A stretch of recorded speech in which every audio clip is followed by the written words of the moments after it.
Ang tagalupa na viral ang mukha. Bip, bip, bip, bip, bip. Bumibip, bip, bip, bip, bip, bip, bip, bip, bip, bip, bip na ba? Ang lahat. Martian. Enrico Pañero. Bip, bip, bip, bip, bip. Bip, bip, bip, bip, bip, bip. Bip, bip, bip, bip, bip.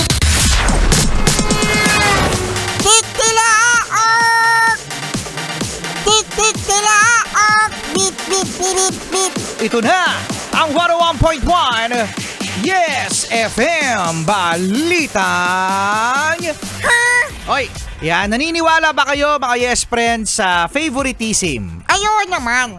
Yung sa dami-dami, meron ka talagang favorite! Ang OA nito. Favorite! Yeah, meron talaga, meron. So, isa na nga sa mga paborito pagdating sa flood control mga Yes Friend ay ang Davao City. Ay, oo nga. Oo, ang Davao City pa rin ang bukang bibig, no? Ng administrasyon mga Yes Friend, ano, sa Davao City. Pagpalagay nga kasi natin na merong ang anomalya sa Davao City. Sige nga, pagpalagay nga natin na meron. Pero bakit nandun ang focus? Kasi nga. Kasi nga, nandun ang kalaban. Oo, nandun. Mga Yes Friend, wag tayong TANGA. No, alam naman natin yan, common sense sa kung yun lagi ang punteriya, no, at doon pa yung mga ngawa ng ngawa, no, na mga ang administrasyon ay ganito. Ang administrasyon ay ganire.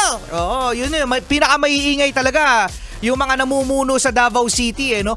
Sila talaga yung pinupunteriya. Oo, no. So, imagine mga Yes Friend, nakatutok sa Davao City, nagsusumigaw ang mga taga-Hagonoy, nagsusumigaw ang mga taga-Pampanga, dahil baha sa kanila. Pagkatapos, ngayon ang focus mo pa rin Davao City. Oo nga. Oo, no? Ano masasabi mo, Martian? Sa mga taga Davao City, kailangan naming marinig ang inyong boses. Totoo yan. Ang Hagonoy na napuntahan na ni ni Ma'am Jessica, KMJS, ang Hagonoy, napuntahan na, no? What if kaya, no, request lang namin sa mga mainstream media na pumunta sa Davao City at kamustahin ang mismong lugar. Hindi ko alam kung meron na bang documentary na pumunta sa Davao City para lang malaman po namin, ako din gusto ko rin malaman, no, kung ang Davao City ba talaga ay ganon, no, binabaha. Naririnig natin bumabaha talaga sa Davao City pero hindi katulad ng Hagonoy na umulan umaraw kahit mismong summer, nagsuswimming sila sa baha. So, ngayon, napapansin lang natin na sinasabi nila na meron daw flood project pagkatapos sasabihin, pero wala pang pinag-aaralan pa. Iniimbestigahan pa. Pero verbally, sinasabi nila na meron ng anomalya.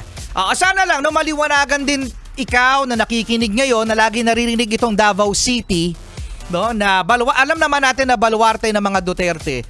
Kung ito nga bang lugar na ito ay punong-puno ng kasamaan. Ganoon di ba, no? Kung punong-puno ng kasamaan. Kasi parang ang sama-sama ng Davao City.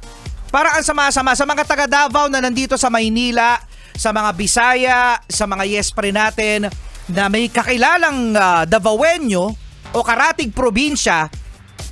Gusto namin malaman sa boses ninyo, mga Yes Friend, kung masama ba talaga? Delikado ba dyan? Binabaha ba dyan? Marami ba rin bang drug addict dyan sa Davao City? Kasi para ang lugar na yan, na sinasabi ng Malacanang, na punong-puno ng problema ang Davao City. So, Martian, Anong problema mo?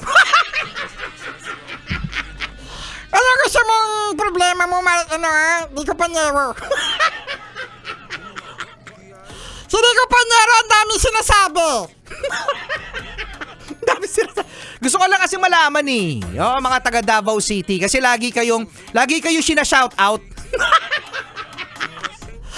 Ayan na. Sige na. Solid Kit Morning. Te pongo loca, look at this.